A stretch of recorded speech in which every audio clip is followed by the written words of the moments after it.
ก่อนหน้านี้ภาษีเกี่ยวกับที่ดินเราก็จะได้ยินคำว่าภาษีโรงเรือนนะคะทีนี้พอมีการปรับรูปแบบใหม่เป็นภาษีที่ดินและสิ่งปลูกสร้างนะคะก็มีการประกาศเป็นกฎหมายมาในปี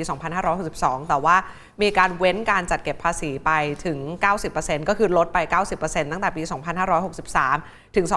2565 แต่ดูเหมือนว่าก็จะมีหลายความเห็นจากหลายฝากฝั่งเหมือนกันนะคะบางคนก็อาจจะบอกว่ามันไม่ยุติธรรมหรือเปล่านะคะจนทำให้ล่าสุดท่านนายกรัฐมนตรีและรัฐมนตรีว่าการกระทรวงการคลังคุณเศรษฐาทวีสินก็เลยมีการสั่งให้หน่วยงานที่เกี่ยวข้องนะคะไปทบทวนเรื่องของภาษีที่ดินและสิ่งปลูกสร้างใหม่นะคะว่า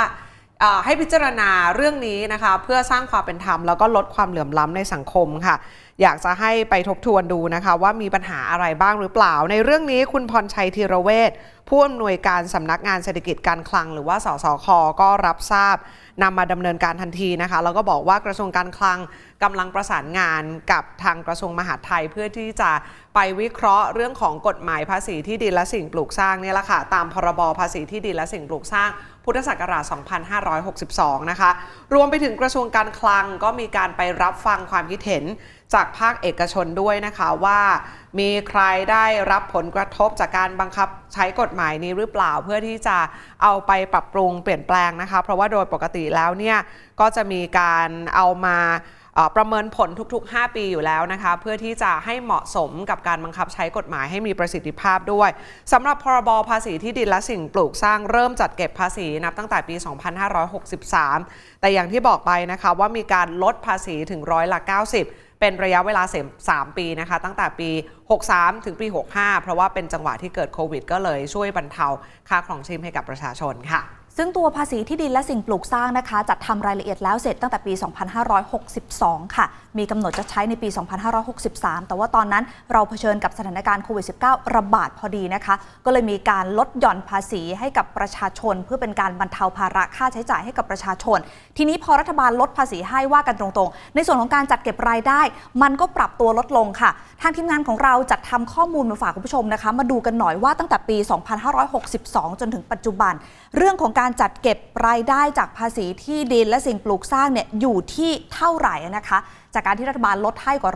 90%คนเสียภาษีเพียงแค่10%เท่านั้นส่งผลทำให้การจัดเก็บภาษีที่ดินราคาในส่วนของเม็ดเงินเนี่ยลดต่ำลงมากอย่างในปี 2562 ค่ะเราจัดเก็บได้อยู่ที่ 36,000 ล้านบาทปี 2563 เป็นปีแรกนะคะที่มีการลดภาษีให้90%ก็เลยส่งผลทำให้ตัวเลขในการจัดเก็บภาษีลดลงไปเยอะมากๆนะคะคุณผู้ชมก็คือเหลือ 3,500 ล้านบาทขยับมาดูในปี 2564 นะคะจัดเก็บได้ 4,300 ล้านบาทปี 2565 กลับมาแตะหลักหมื่นล้านอีกครั้งก็คือ 35,400 ล้านบาททีนี้ปี 2566 ดูเป้ากันก่อนแต่เดิมเนี่ยเราตั้งเป้าว่าจะเก็บภาษีได้ 43,600 ล้านบาทแต่ว่าครม.ชุดที่แล้วนะคะมีมติไปเมื่อ 20 ธันวาคมค่ะ 2565 ให้ปรับลดภาษีในอัตรา15%ของจำนวนภาษีที่คำนวณได้เพื่อเป็นของขวัญปีใหม่แก่ประชาชนก็เลยส่งผลทำให้ยอดการจัดเก็บภาษีเนี่ยอาจจะทำได้ต่ำกว่าเป้าหมายนะคะ 6,288 ล้านบาทด้วยกันค่ะที่มีการลดให้ถึง90%นะคะเรื่องของการเก็บภาษีที่ดินและสิ่งปลูกสร้างถ้าเกิดว่าเราไปดู2 ปีคุณผู้ชมปี 63 กับปี 64 ทำให้องค์การปกครองส่วนท้องถิ่นนะคะเขารายได้หายไปเยอะทีเดียวประมาณ 60,000 กว่าล้านค่ะแล้วก็ทางรัฐบาลนะคะมีการชดเชยรายได้ที่สูญเสียไปจากการที่เป็นลดภาษีถึง90%เนี่ยนะคะก็ชดเชยมาให้ 12,000 ล้านบาทนั่นก็แปลว่าก็ยังไม่พอกับรายได้ที่ควรจะได้นะคะยังเหลือเก็บอีกประมาณ 50,000 กว่าล้านบาทก็จะต้องมีการจัดสรรงบประมาณชดเชยให้ด้วยทีนี้เราไปดูกันหน่อยว่าหลักเกณฑ์การจัดเก็บภาษีที่ดินและสิ่งปลูกสร้างเนี่ยเขามีการประเมินตามมูลค่าที่ดินแล้วก็ตามประเภทที่ดินนะคะไล่เรียงดูกันเลยว่าเขาจะมีการเก็บแบ่งกันเป็นยังไงกันบ้างนะคะมีทั้งหมด3ประเภทด้วยกันประเภทแรกก็คือที่ดินเพื่อการเกษตรเนี่ยจะมีอัตราการเก็บภาษีตั้งแต่ 0.01 ถึง 0.1% ก็จะมีการยกเว้นภาษีให้กับที่ดินเพื่อการเกษตรที่มีมูลค่าไม่เกิน50 ล้านบาทและใน3 ปีแรกของการจัดเก็บภาษีก็คือปี 63 ถึงปี 65 ที่ดินเกษตรของบุคคลธรรมดาอันนี้ไม่ต้องมีภาระภาษีนะคะที่ดินเพื่อที่อยู่อาศัยอันนี้ประเภทที่2มีอัตราการจัดเก็บ 0.02% ถึง 0.1% ก็จะมีการยกเว้นภาษีให้กับเจ้าของที่ดินและสิ่งปลูกสร้าง และบ้านเป็นหลังหลักของคนนั้นก็คือบ้านแรกนะคะโดยมีชื่อเจ้าของแล้วก็มีชื่อในทะเบียนบ้านที่มีมูลค่าไม่เกิน50 ล้านบาทส่วนประเภทที่3ก็คือที่ดินประเภทอื่นๆเชิงพาณิชย์เชิงอุตสาหกรรมแล้วก็ที่ดินรกร้างว่างเปล่าอันนี้จะจ่ายแพงที่สุดเราก็เลยจะเห็นหมดเลยนะคะว่าใครที่เป็นเศรษฐีที่ดินมีที่ดินเยอะๆเนี่ยก็จะไปปลูกกล้วยปลูกมะนาวปลูกไร่ผลไม้อะไรต่างๆเพื่อที่จะหลีกเลี่ยงภาษีในส่วนนี้ด้วยถ้าเกิดว่าเป็นที่ดินรกร้างว่างเปล่าหรือว่าเป็นที่ดินเชิงพาณิชย์ก็จะมีอัตราการเก็บภาษีอยู่ที่ 0.3 ถึง 0.7% นะคะอันนี้โดยเฉพาะที่ดินรกร้างว่างเปล่าแล้วก็จะถูกเก็บภาษีเพิ่มขึ้น 0.3% ในทุกๆ 3 ปีแต่ว่าอัตราภาษีรวมจะต้องไม่เกิน3%นะคะอัตราที่เล่าให้ฟังข้างต้นนี้นะคะก็จะใช้ระยะเวลา3 ปีของการจัดเก็บภาษีซึ่งก็จะสิ้นสุดในปีนี้แล้วก็อัตราใหม่ก็จะเริ่มขึ้นในปีหน้าดังนั้นเราก็จะต้องมาติดตามกันว่าเรทใหม่จะเป็นเท่าไหร่เนี่ยแหละค่ะซึ่งพอยต์มันอยู่ตรงนี้นะคะว่าปี 2567 เนี่ยจะมีการจัดเก็บอยู่ในอัตราที่เท่าไหร่ซึ่งวันนี้เรามี3แนวทางมาฝากกันนะคะก็มีการประเมินแล้วก็ทำข้อมูล3แนวทางในการจัดเก็บภาษีที่ดินในปี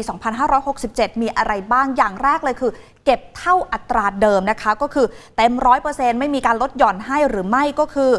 ที่ดินเกษตรกรรมเนี่ยจัดเก็บร้อยละ 0.01 ถึง 0.1 ที่ดินเพื่อที่อยู่อาศัยจัดเก็บร้อยละ 0.02 ถึง 0.1 ที่ดินอื่นๆอย่างที่คุณยูเล่าให้ฟังนะคะการพาณิชยกรรมอุตสาหกรรมจัดเก็บอยู่ที่ประมาณร้อยละ 0.3 ถึง 0.7 นะคะส่วนที่ดินหรือว่าสิ่งปลูกสร้างทิ้งว่างเปล่าไม่ได้ทำประโยชน์จะอยู่ที่ร้อยละ 0.3 ถึงร้อยละ 0.7 ซึ่งหากแนวทางในปี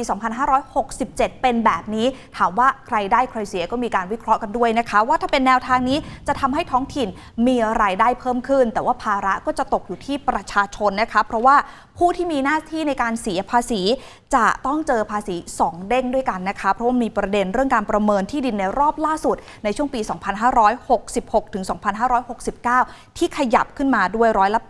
8.93 แล้วก็ต้องจ่ายแบบเต็มอัตราด้วยนั่นคือแนวทางที่1ค่ะส่วนแนวทางที่2นะคะของการจัดเก็บในปี 2567 ก็คือรัฐลดหย่อนอัตราการเก็บภาษีให้นะคะเป็นภาษีเหมือนกับปีแรกเลยก็คือลดให้ไม่ร้อยละ 90 หรือไม่ก็ลดให้ถึงร้อยละ 15เหมือนกับปี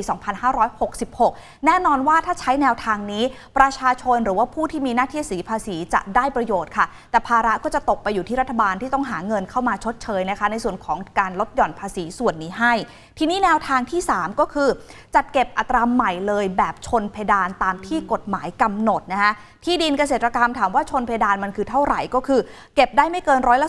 0.15 บ้านพักอาศัยไม่เกินร้อยละ 0.3 ที่ดินอื่นๆอย่างเช่นที่รกร้างว่างเปล่าเก็บได้ไม่เกินร้อยละ 1.2 ซึ่งหากใช้กรณีนี้จริงๆรัฐบาลจะจัดเก็บภาษีได้มากขึ้นแต่ก็คาดการณ์ว่าน่าจะมีเสียงคัดค้านจากเอกชนแล้วก็ประชาชนมากพอสมควรค่ะถ้าเกิดว่ามีการเก็บเต็มอัตราแน่นอนผู้ที่ได้รับผลกระทบก็จะเป็นคนที่เป็นเจ้าของโครงการเยอะๆเพราะว่ามันเป็นต้นทุนสำคัญของเขานะคะในการที่จะซื้อสต็อกที่ดินมาไว้เพื่อเตรียมที่จะพัฒนาโครงการนั่นเองไปฟังความคิดเห็นท่านหนึ่งนะคะคุณวสันต์เคียงสิรินายกสมาคมธุรกิจบ้านจัดสรรก็บอกแบบนี้บอกว่าการเก็บภาษีที่ดินและสิ่งปลูกสร้างถ้าเกิดว่ารัฐบาลมีการปรับขึ้นอัตราเนี่ยแน่นอนจะส่งผลกระทบต่อต้นทุนในการพัฒนาที่อยู่อาศัยนะคะซึ่งปัจจุบันการจัดเก็บภาษีที่ดินยังมีความซ้ำซ้อนอยู่และการนำที่ดินมาพัฒนา1โครงการจะต้องเสียภาษีที่ดินสูงประมาณ20%แน่นอนก็จะมีผลต่อการส่งผ่านต้นทุนไปเพราะว่าต้นทุนสำหรับการพัฒนาโครงการที่ดินอสังหาริมทรัพย์เนี่ยนะคะก็จะมีเรื่องของราคาที่ดินถ้าเกิดว่าราคาที่ดินแพงเพราะว่าทางกรมธนารักษ์ก็จะมีการปรับเรทใหม่ด้วยนะคะแล้วก็ภาษีมีการขึ้นแบบนี้